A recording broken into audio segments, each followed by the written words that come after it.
आज की वीडियो में हम बात करेंगे आइबुजेसिक प्लस सिरप के बारे में। बच्चों के लिए बहुत इफ़ेक्टिव होता है, डॉक्टरों द्वारा बहुत ज़्यादा प्रिस्क्राइब किया जाता है। आइबुप्रोफेन और पैरासीटामोल का ये कॉम्बिनेशन होता है जो कि डॉक्टर द्वारा बहुत ज़्यादा प्रिस्क्राइब किया जाता है।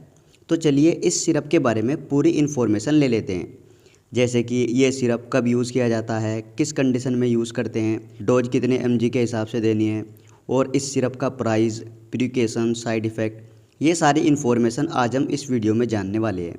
अगर आपको ये वीडियो अच्छा लगता है तो आप वीडियो को लाइक और चैनल को भी सब्सक्राइब कर सकते हैं। तो चलिए वीडियो शुरू कर लेते हैं। Ibugesic plus syrup Cipla company के द्वारा बनाया जाता है और 60 ml का ये सिरप होता है जिसका MRP 39 रुपये होता है।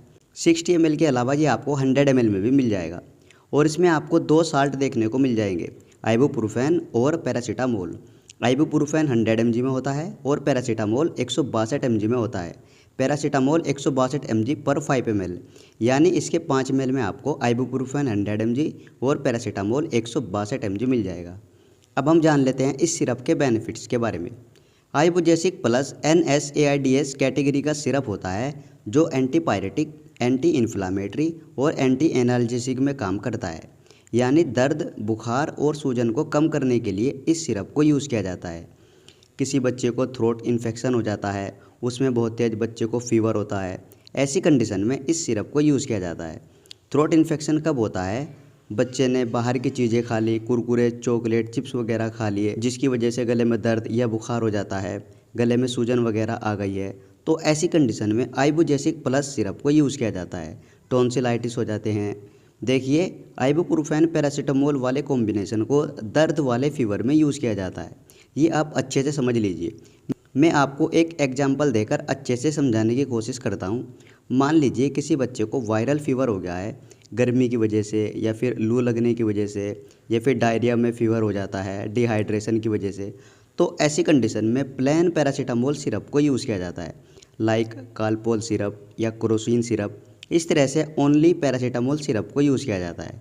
और अगर बच्चे को गले की वजह से फीवर आ गया है, गले में इन्फेक्शन की वजह से या फिर पेन की वजह से या सूजन की वजह से बच्चे को फीवर आ गया है, तो ऐसे में आइबुजेसिक प्लस यानी आइबुप्रोफेन पैरासीटामोल कॉम्बिनेशन वाला सिरप यूज़ किया जाता है।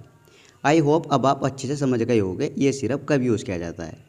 तो ये थे इसके कुछ बेनिफिट्स। अब हम जान लेते हैं प्रिकॉशंस यानी सावधानियाँ। बच्चों में तो यही सावधानियाँ होती है, आपने ओवरडोज में दवाई नहीं देनी है और बच्चों की पहुंच से दवाई को दूर रखा जाता है। बहुत सी बार क्या होता है, बच्चे को दवाई का टेस्ट पसंद आ जाता है, जैसे इस सिरप का ऑरेंज टेस्ट है, तो बच्चा चोरी छिपे दवाई को कई बार पी लेता है। इसलिए बच्चों की पहुंच से दवाई को दूर रखना चाहिए, वरना ओवरडोज होने की वजह से साइड इफ़ेक्ट हो सकता है। और गाइस, किसी भी मेडिसिन को यूज़ करने से पहले एक बार उसकी एक्सपायरी चेक कर ले। और अगर बच्चे को लिवर या फिर किडनी से रिलेटेड कोई प्रॉब्लम है तो ऐसे में आप पहले अपने डॉक्टर को बता दें, उसके बाद ही इस सिरप को यूज़ करें। तो ये थे इसके कुछ प्रिकॉशंस। अब हम जान लेते हैं कॉमन साइड इफ़ेक्ट के बारे में। कॉमन साइड इफ़ेक्ट की बात की जाए तो नोज़िया, वोमिटिंग यानी बच्चे को उल्टी मतली या फिर एब्डोमिनल पेन, पेट दर्द वगैरह हो सकता है, डायरिया, हार्टबर्न, दस्त वगैरह लग सकते हैं, जलन वगैरह हो सकती है। इस तरह का कॉमन साइड इफ़ेक्ट एक आध बच्चे को कभी कभी आ सकता है, जो 1-2 दिन में ही ठीक हो जाते हैं। अब हम लास्ट में जान लेते हैं आइबुजेसिक प्लस सिरप की डोज के बारे में। तो देखिए गाइस, डोज बच्चे के वेट के हिसाब से दी जाती है और यहाँ पे हमने 2 साल्ट देखे हैं, आइबुप्रोफेन और पैरासीटामोल। कम से कम हमें इन दोनों में से किसी एक की डोज पता होनी चाहिए। जैसे पैरासीटामोल की 15 mg पर kg डोज होती है। अब आपने इस तरीके से डोज कैलकुलेट करनी है। मान लीजिए कोई 10 किलो का बच्चा है और अभी मैंने कितनी डोज बताई, 15 mg पर kg, यानी 1 किलो के बच्चे को 15 mg दे सकते हैं। अब कोई 10 किलो का बच्चा है तो 15 × 10 बराबर 150 mg, यानी बच्चे को 150 mg दवाई देनी है।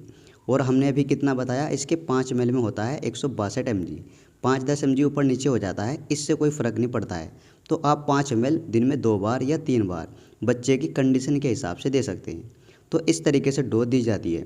इसी तरह अगर कोई 8 किलो का बच्चा है या 15 किलो का बच्चा है या 20 किलो का बच्चा है, तो आपने बस 15 mg से उसे डोज को कैलकुलेट कर लिए। 15 × 15 या फिर 15 × 8, 15 × 10, इस तरीके से जितनी भी डोज आ जाती है उसके हिसाब से आप दे सकते हैं। तो ऐसे आपने दवाई देनी होती है। उम्मीद करता हूँ ये छोटी सी वीडियो आपको ज़रूर पसंद आई होगी। इसी तरह की वीडियो देखने के लिए आप हमारे चैनल को भी सब्सक्राइब कर सकते हैं।